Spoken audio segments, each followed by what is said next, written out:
नमस्ते बच्चों, कैसे हैं आप? आशा है आप स्वस्थ होंगे। मैं आपकी हिंदी विषय की अध्यापिका नीलिमा इक्का। आज मैं आपको आपकी पाठ्य पुस्तक छवि में से पाठ 9 भेड़िया आया कहानी पढ़ाने जा रही हूँ। इसमें एक लड़के की कहानी है जो झूठ बोलता था। उसे झूठ बोलने से क्या नुकसान हुआ, इस कहानी में हम पढ़ते हैं। एक चरवाहा था। उसका नाम मोनू था। गांव के बाहर एक पहाड़ी थी। उस पहाड़ी पर हरी हरी घास थी। मोनू उसी पहाड़ी पर रोज भेड़ें चराने जाता था। एक दिन गांव के लोग अपने खेतों में काम कर रहे थे। तभी उन्हें मोनू की आवाज सुनाई पड़ी।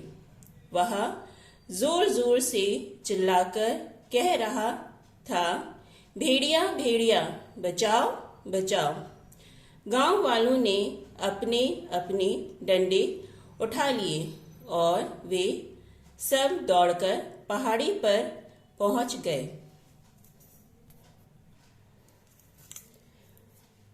मोनू गांव वालों को देखकर जोर जोर से हंसने लगा। फिर मजाक उड़ाते हुए बोला,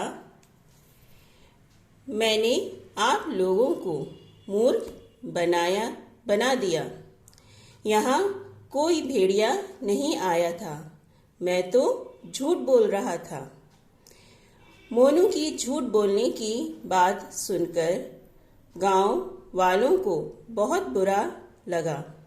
वे दुखी होकर अपने गांव की ओर चल दिए।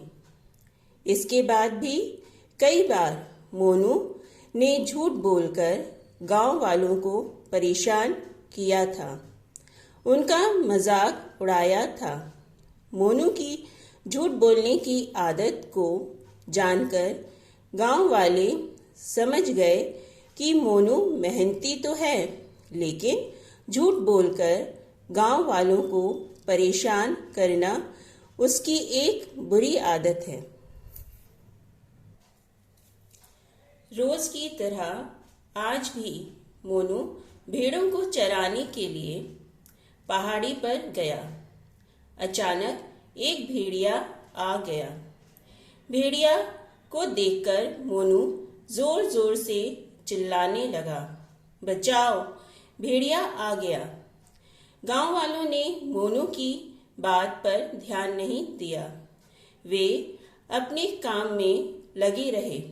भेड़िया आया और मोनू की भेड़ों में से एक भेड़िया उठाकर भाग गया। मोनू जोर जोर से चिल्लाता, बचाओ बचाओ, भेड़िया मेरी भेड़ उठाकर ले गया। गांव वालों ने मोनू की आवाज सुनी, लेकिन सब ये सोचकर उसकी मदद के लिए नहीं गए कि मोनू हमेशा की तरह आज भी झूठ बोलकर हमें मूर्ख बनाना चाहता है। मोनू शाम को गांव लौटा। उसने रोते हुए गांव वालों से कहा, भेड़िया मेरी एक भेड़ ले गया, आप मदद के लिए क्यों नहीं आए?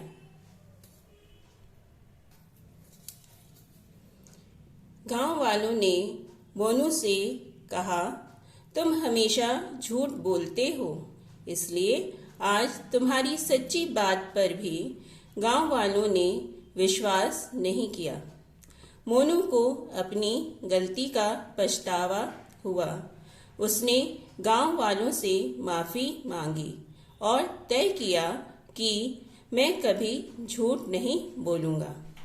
बच्चों, इस कहानी में हमने यह देखा कि मोनू अपनी झूठ बोलने की आदत के कारण अपनी एक भेड़ को खो चुका। बच्चों, हमें इस कहानी से यह शिक्षा मिलती है कि हमें कभी झूठ नहीं बोलना चाहिए। बच्चों, आपको इस पाठ से संबंधित कार्य भेजा जा चुका है। आप उसे अपनी अभ्यास पुस्तिका में लिखिए और उसे याद भी कीजिए। साथ साथ आप इस पाठ को पढ़ने का अभ्यास भी कीजिए। अच्छे बच्चों, धन्यवाद। घर पर रहिए, सुरक्षित रहिए।